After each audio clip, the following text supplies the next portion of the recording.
Once upon a time, on the edge of a great forest, there lived a poor woodcutter with his wife and his 2 children, a boy named Hansel and a girl named Gretel.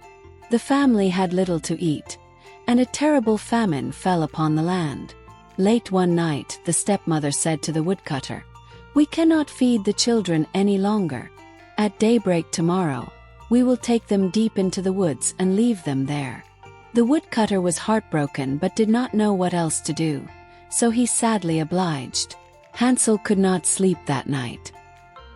He was awake and heard everything the stepmother said to his father. So he went out into the moonlight and gathered as many white pebbles as he could fit into his pockets. The next morning, as the family walked into the forest, Hansel quietly dropped one pebble after another on the path behind them. When they were deep in the woods, the stepmother told them to wait by a fire while she and their father went to gather more wood. They waited and waited, and when they finally fell asleep, the stepmother and their father slipped away. When they woke, they were alone in the forest. But Hansel had his pebbles, and under the light of the moon, he and Gretel followed the trail all the way back home. A few days later, the famine worsened, and the stepmother decided to try again. This time, the stepmother locked the door to the cottage. Hansel stayed awake and tried to open the door, but could not get outside to collect more pebbles. The next morning, Hansel took a leftover piece of bread and secretly put it in his pocket. As they walked into the forest, he crumbled his piece of bread and dropped it on the ground to mark their path. Once again, the stepmother and their father left them in the forest, alone and with no food or water. Hansel reassured Gretel that they had a trail to follow back home again. But when they went to follow the trail back, they discovered that all the crumbs had been eaten by the birds. They were truly lost now. They wandered for 3 days, with nothing to eat but berries. On the 3rd day, a little white bird sang a beautiful song and led them through the trees. It landed on the roof of a strange cottage. The cottage window was slightly open. An aroma of porridge breezed through into the children's noses. Hansel and Gretel were starving for a warm meal. Hansel climbs onto the window to see if anyone is inside the cottage, and sees upon the table were 3 bowls of porridge, steaming warm and smelling of cinnamon and sweet cream. They did not know that the bears had gone out to forage for honey. Trembling with hunger, they crept closer. This was the home of a family of 3 bears: Papa Bear, Mama Bear, and Baby Bear. Papa Bear may be the biggest, but Mama Bear was no ordinary bear, but a witch who lived among the trees. She and Papa Bear and Baby Bear had gone out to forage for honey, but in her hurry Mama Bear had forgotten her broomstick and turned back. Hansel and Gretel did not know this. On this particular morning, Mama Bear had prepared 3 bowls of steaming porridge, thick with cream and cinnamon, and sweetened with the previous day's honey. Hansel and Gretel tiptoed into the cottage, not knowing if anyone was home. First, Hansel tasted the porridge from the great big bowl that belonged to Papa Bear. "This porridge is too hot," he said to Gretel, handing her the spoon. Gretel tastes the porridge and burns her tongue. "Ouch! Yes, this porridge is much too hot."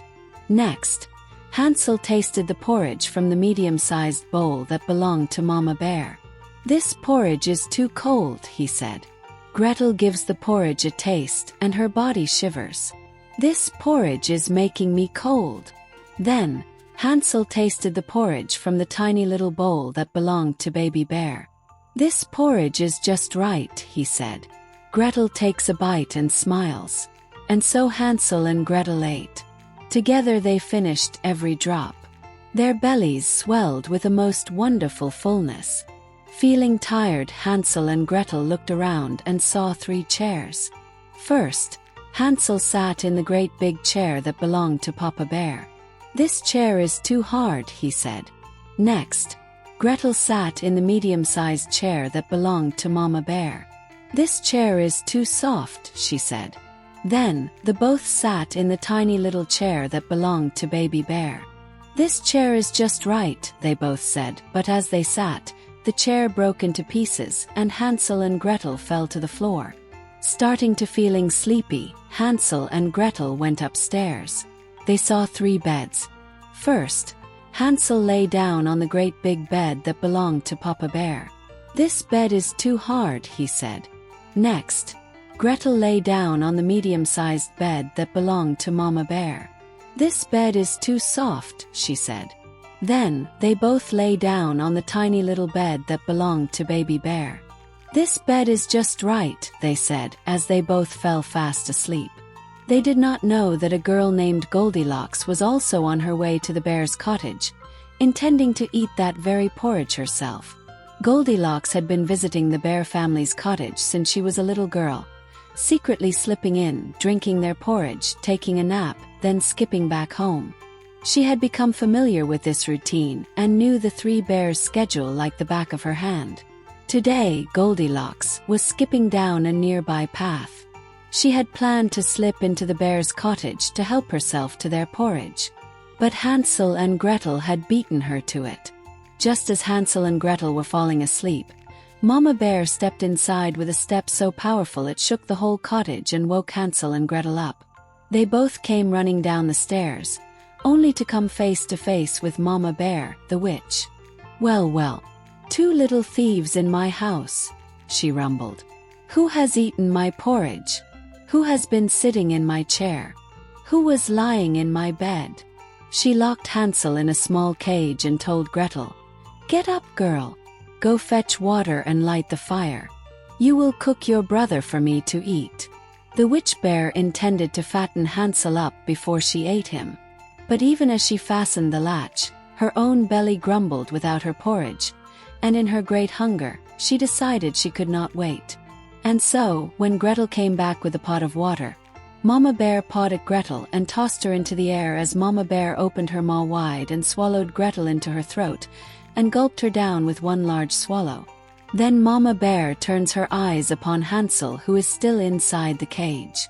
Mama Bear licks her lips as she pulls the bars apart with her paws, before grasping for Hansel with both her paws and shoving him head first into her mouth. And with one giant gulp, Hansel joined his sister Gretel inside Mama Bear's belly, as Mama Bear settled back into her chair. At that moment, Goldilocks pushes open the door, unaware that anyone was home. Goldilocks stops as she sees the bowls were empty. She sees Mama Bear laying in her chair, rubbing her stomach with eyes closed. A soft burp escaped her mouth, rich with the scent of porridge. Goldilocks wrinkled her nose at the smell. Suddenly, Mama Bear's belly jiggled as she laughed unexpectedly, the vibrations tickling her insides. "Oh, those little thieves are still burping up my porridge," she said with a booming laugh that ended in another belch. "Ah, the wonderful burps," Goldilocks said to herself. "They are the burps of fullness, the very sound of a satisfied belly. Oh, how I wish to be so full." Moments later, Mama Bear began to look for her broomstick. But Goldilocks, quick as a flash, had seen it first. She grabbed it and held it high. "Are you looking for this?" she asked, dangling the broomstick as it swayed back and forth. Mama Bear, frantic, said, "Yes, yes, my broomstick. I was going to eat your porridge," Goldilocks said. "But you ate it all. So now I want your broomstick." "I did not eat the porridge," the Mama Bear explained. "The little children, Hansel and Gretel, ate it all. I was so angry and so very hungry that I ate them instead." Goldilocks grew furious. "Then I shall have the broomstick," she said, "unless you regurgitate Hansel and Gretel into my mouth so I may feel the warmth and fullness of the porridge they ate." Mama Bear, wanting her broomstick above all else, agreed. For without her broomstick, she would not be able to gather as much honey as she anticipated. With a great heave, she opened her giant mouth. Goldilocks opened her lips wide, then sticks out her tongue. Then Goldilocks locked eyes with Mama Bear, as Mama Bear regurgitated first Hansel, and then Gretel up her throat and into Goldilocks' sweet mouth. Goldilocks, aching for the feeling of fullness, swallowed each of the 2 mouthfuls in one giant gulp, immediately feeling a wonderful warmth filling her belly. A slow drop of drool falls from the edge of her barely open lips as she falls back in Baby Bear's chair. Mama Bear, now happy with her broomstick, flew off into the woods, in a hurry to scavenge as much honey as she could before sunset was upon her. Goldilocks, happy with her full belly, skipped along the path toward her home. But as she skipped, a heavy, unsettling feeling was bubbling inside of her tummy. It was a heavy amount of weight to carry. She felt a hard knot that intensified with each bouncy skip. She tried to ignore it and hold it in until she got home. Her skipping grew less enthusiastic, her movements became stiffer. A low, guttural rumble started deep within her abdomen. It wasn't a polite gurgle of a hungry stomach. It was a warning. Goldilocks froze mid-skip, her breath catching in her throat. She tried to take a deep, calming breath. The rumble intensified, causing her intestines to start contracting. The pressure pushed harder on her rectum. "Just a little further," she whispered. "Almost home. Just keep skipping." Goldilocks thinks as she clenches her butt cheeks, at a feeble attempt to keep it all inside of her and not poop herself in the middle of the woods. She forced her legs to move again, but her body was intent on expelling what was inside of her. Her skin grew clammy. A cold sweat was beading on her forehead despite the exertion. And then the internal dam began to crack. All of a sudden, with a single massive burst, her sphincter gave way with a wet fleshy fart that sent leaves on the ground flying into the air before she felt a monumental poop slide out of her. It was a thick and heavy discharge that left her body feeling hollowed and amazingly light. The air around her was filled with a pungent, steamy odor. Goldilocks took a deep, long inhale of the smell to confirm what had just happened. She had pooped Hansel and Gretel out onto the forest floor. Goldilocks was mortified, but the children simply looked at her and then at one another, smiling. "Oh, you are the most beautiful girl in the world," Hansel said. "And we loved your stomach so very much," Gretel added. "Please come live with us so we may be inside of you once more. Our father is a good man, and we know he would love you." Goldilocks, enchanted by the children, agreed. When she walked into their little cottage, the woodcutter looked upon her and felt a feeling he had not felt in a long time, a feeling of true and deep love. Their eyes met, and in that instant, a quiet understanding passed between them. The woodcutter had lost his first wife, and now was with an unloving woman. Goldilocks had long admired the family life of the 3 bears, but now, perhaps, with the woodcutter, they could make a family of their own, one that she had always wanted. At that, the cruel wife came running from the kitchen, screaming in anger and rudeness to Goldilocks. But the father, who was tired of his wife's cruelty and filled with a new hope, took her by the arm. "You are far too rude to our new guest," he said. With a great shove, he pushed her out the door and slammed it in her face, never for her to return. He turned back to his children and their new companion, a gentle smile upon his face.